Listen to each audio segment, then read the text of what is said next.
This is the Mahabharata podcast, episode 22, the second dice game. Last time, our heroes were invited to view the Kaurava's fancy new casino and challenged to play a friendly game of dice. King Yudhishthira, saying he had sworn eternal oath never to turn down a challenge, agreed to the game, and even allowed Duryodhana's cheating uncle Shakuni to handle the dice on his nephew's behalf. As nearly everyone expected, Shakuni used some kind of sleight of hand to win at every single throw of the dice. Yudhishthira eventually gambled away all his wealth, his kingdom, and finally his and his brother's freedom. Having lost everything, Shakuni suggested that Yudhishthira stake his dear wife Draupadi.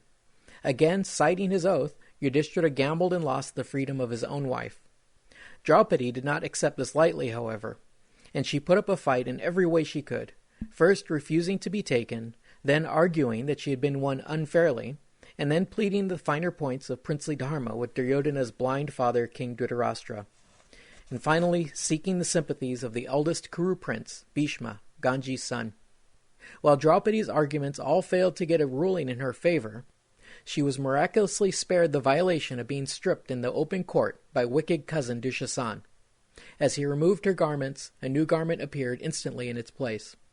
Draupadi's determined resistance finally broke whatever spell that was on the blind king, and Dhritarashtra finally put a stop to the shenanigans, restored the Pandavas' freedom, and gave them back their kingdom. Everything was put back just the way it was before the dice match, except there was no erasing the oaths Bhima made to drink Dushasan's blood and to break Duryodhana's thigh with his club. Even worse, there was no way the king could allay the fear and hatred that burned in the heart of his eldest son, Duryodhana. The boy was bound to attempt another preemptive strike sooner or later.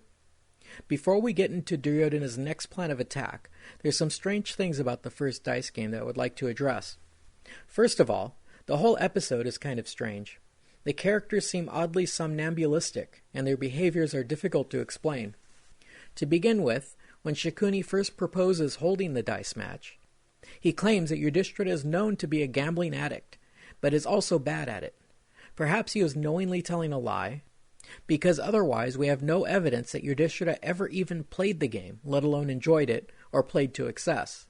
Furthermore, before the game begins, Yudhishthira makes a brief sermon on the evils of the game.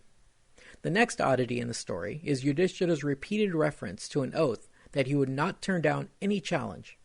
In the Bombay edition of the Mahabharata, we're conveniently provided with the scene where Yudhishthira swears an oath roughly to this effect. The critical edition, however, makes no mention of the scene, but still has the king referring to some unmentioned oath. As I mentioned briefly last episode, the critical edition describes a miracle in which Dushasan is unable to strip the princess bare, but it does not ascribe any agency behind it. The miracle just happens. On the other hand, everyone knows that it was Krishna who saved Draupadi in her moment of distress.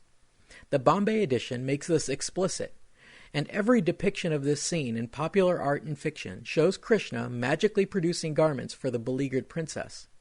If this imagined original did not have Krishna involved in this scene, then does this suggest that maybe Krishna was a less important figure at one time? Is it possible that Krishna's importance was built up in the story over time?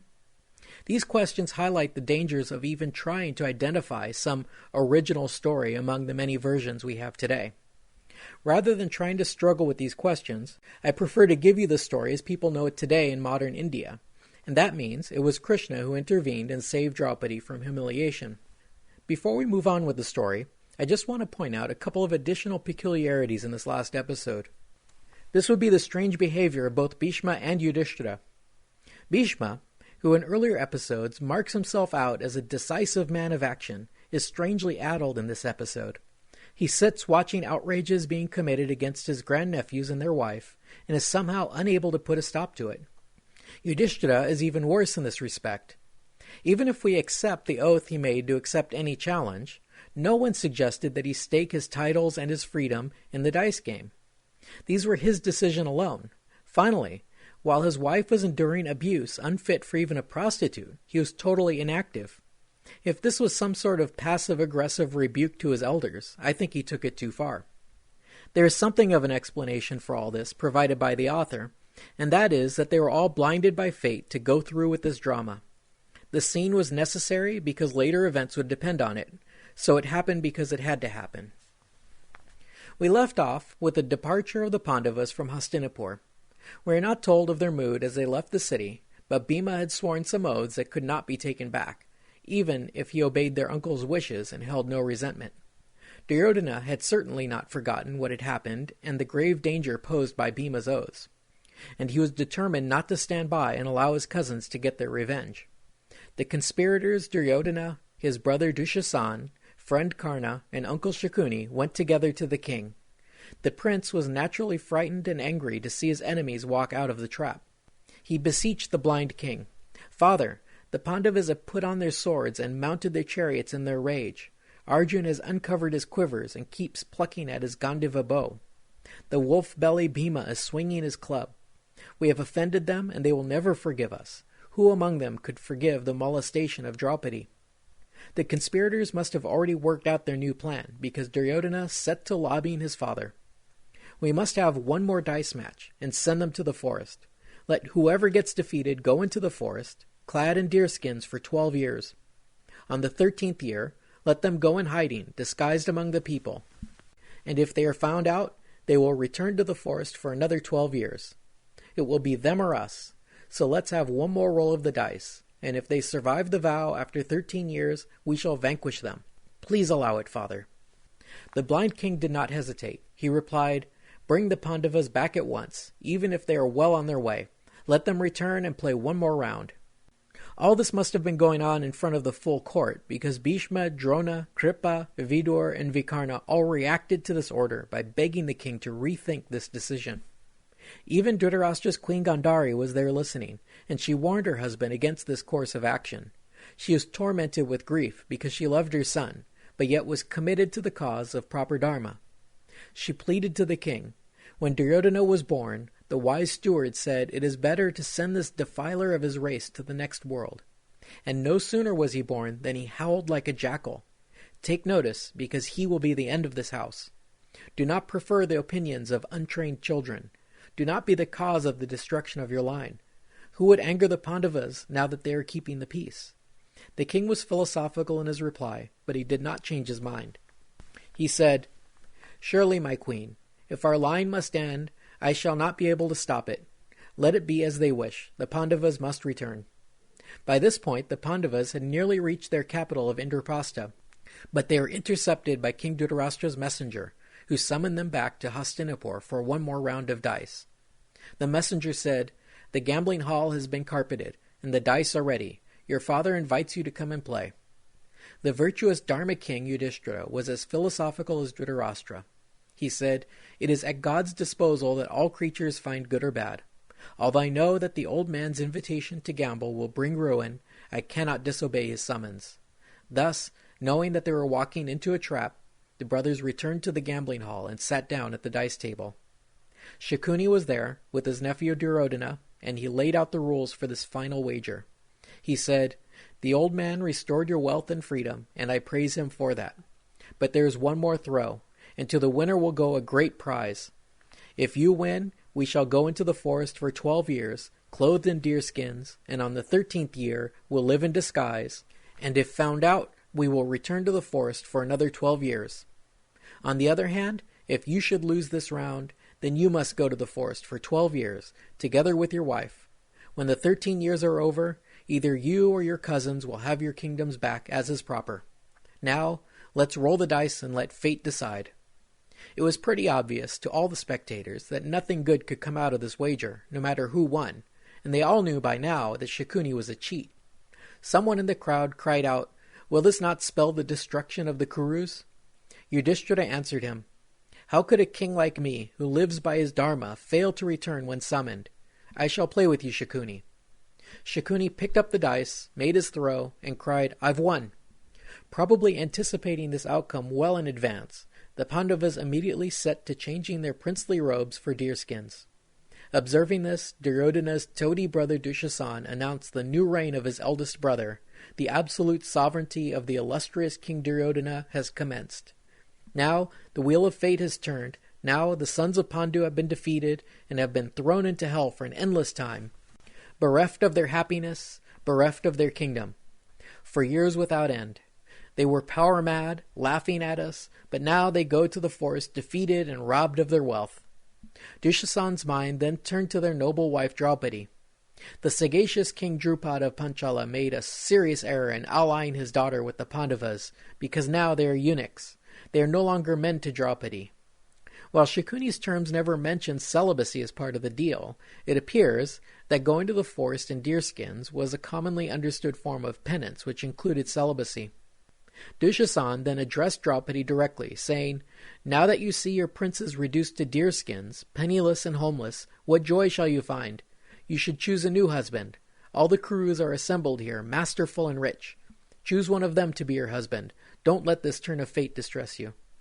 Bhima finally rose to the bait, and he made one more promise. "Insolent churl, I shall kill Duryodhana. Arjuna shall kill Karna. Sahadev shall kill Shakuni. I shall kill Duryodhana in battle with my club, and I shall push his head into the earth with my foot.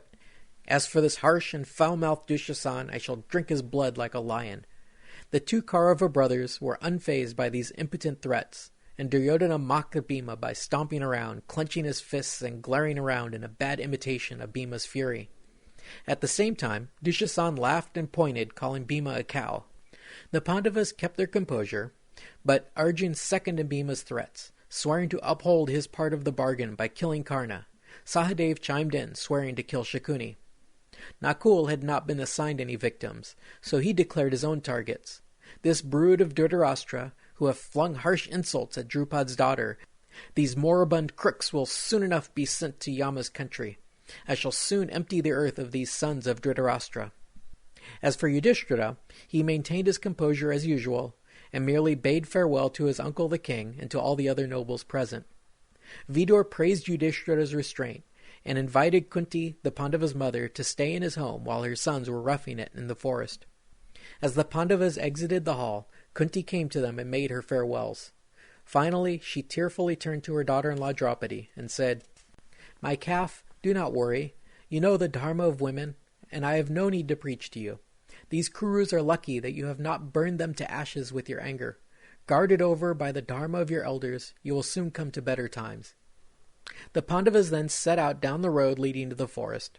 The blind king Dhritarashtra then summoned his steward Vidur and questioned him, asking him to describe the scene of his nephew's departure.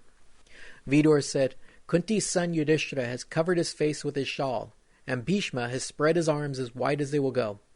The left-handed archer Arjun follows the king, scattering sand, and Madri's son Sahadev goes with his face all streaked. Nakul is much distressed in his thoughts and is walking with his whole body covered in dust. Krishna, Draupadi, is holding her face in her hair, crying, and their priest Dhamya is chanting the gruesome chants of death. And as he walks, he holds up kusha grass in his hand." The old king found the description foreboding yet strange. He asked Vidur to explain the strange postures of his nephews. Vidur said, "Even though, with your connivance, your sons took his riches and kingdom, the mind of the wise King Yudhishthira does not stray from his dharma. Although consumed by fury over their trickery, he remains compassionate and refuses to cast the evil eye. That is why the Pandava king goes with his eyes covered, lest he burn these folks to the ground with his wrathful glare.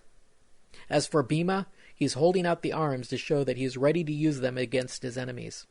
Kunti's son, the left-handed archer Arjun, scatters sand to show the numbers of enemies he will kill with his arrows. Lest anyone recognize his face today, Sahadev has streaked his face and is thus traveling with his king. Nakula does not want to carry away the hearts of the women who see him walking to the forest, and so he has covered his body with dust to conceal his good looks. Dressed in her single garment, disheveled and weeping, wet and besmirched with blood, Draupadi has made this prediction. For those who have done this to me, 13 years from now, their wives will have their husbands dead, their sons dead, their friends and relatives dead, their bodies smeared with the blood of their relatives, their hair loosened, and themselves in their period. The women shall offer up the water to their dead, as the Pandavas take possession of the city of the elephant, Hastinapur. Dhamya, their wise priest, has said, when the Kauravas have all been killed in war, their own priests will likewise be chanting these chants of the dead. The townspeople are crying on all sides at the loss of their protectors and benefactors. As these superior men departed Hastinapur, lightning flashed in a cloudless sky, and the earth trembled. The sun was eclipsed when no eclipse was due, meteors exploded around the city, and vultures, jackals, and crows were heard around the temples of the city. Such were the grave omens that occurred when the Pandavas departed for the forest to spell the Bharata's doom, king, at your own ill counsel. If all that wasn't enough to terrify the old king, the sage Narada suddenly appeared right there in the middle of the court, and he predicted, 13 years from now, the Kauravas who are here will perish, through Duryodhana's guilt and the Pandavas' might. When he finished speaking, the greatest of divine seers strode up to the sky and disappeared. We'll leave it at that for now. Except for a couple of minor details that I will mention in the next episode, this actually ends Book 2 of the Mahabharata. We'll pick up with Book 3 in the next installment. Before I wrap up, there's one bit of housekeeping concerning this podcast that I need your help with. As you know, I do not charge for this series, nor do I bother you with advertisements or requests for donations. It does turn out, however, that I need your help. The other day, I went browsing through iTunes to see if I would be able to run across this podcast. I was shocked to discover how difficult it was to find my podcast in their directory. If you do not explicitly search for the Mahabharata in iTunes, you would never find this series. Frankly, it amazes me that I have any listeners at all. The trick to iTunes is to get a small level of popularity in that system. All that means is to have users visit my podcast in iTunes and just give it a rating. Leaving comments would be even better. It looks like just a few listener ratings would be enough to get my podcast high enough on the listing to make it appear in the browsable catalog. Obviously, the name and subject of this podcast is not likely to draw large crowds, but if it is effectively invisible on the internet, I don't see how anyone ever found it. I am making the effort of producing this podcast so that more people will be introduced to this fantastic story, and if we want that to happen, we need to give it some attention. So please do me a favor and look up this podcast on iTunes and leave a rating or comment. It is the listeners and the feedback that really keep me going. Once again, thanks for listening. Next time we'll start in on Book 3 of the Mahabharata.